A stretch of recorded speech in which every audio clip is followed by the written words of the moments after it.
राष्ट्रपति रामनाथ कोविंद आसाम पनतरेन बीर योद्धा लचित बरफुकाना पुनसाई सेरमा पुरो जानाम माहारे मोने चालादेया साउथे राष्ट्रपति रामनाथ कोविंद नुआ होई मेनाकादा जे तेहिं लेकान अक्टोरे उनी बानु एरे हों आसाम पनतरेन मनमिया मोनेरे जायजुग जियरे ताहेना।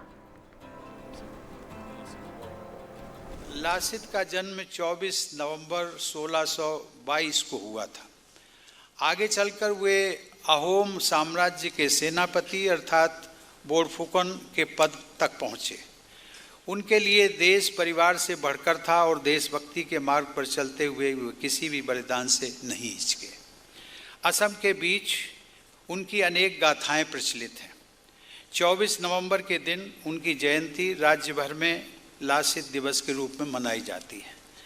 देशवासियों के हृदय में लासित एक राष्ट्र नायक के रूप में विराजमान है।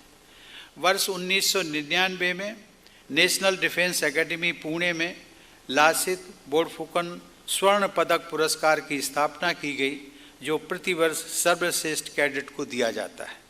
उसके बाद एनडीए परिसर में उस महान योद्धा की एक प्रतिमा का अनावरण किया गया। सन 2018 में मुझे वीर लासित बोरफुकन की प्रतिमा से शोभायमान एनडीए के परिसर में जाने और पासिंग आउट परेड का मुआयना करने का अवसर मिला था। मुझे विश्वास है कि भारत में भविष्य में भारत के बहादुर सैनिकों के लिए लासित बोरफुकन प्रेरणा से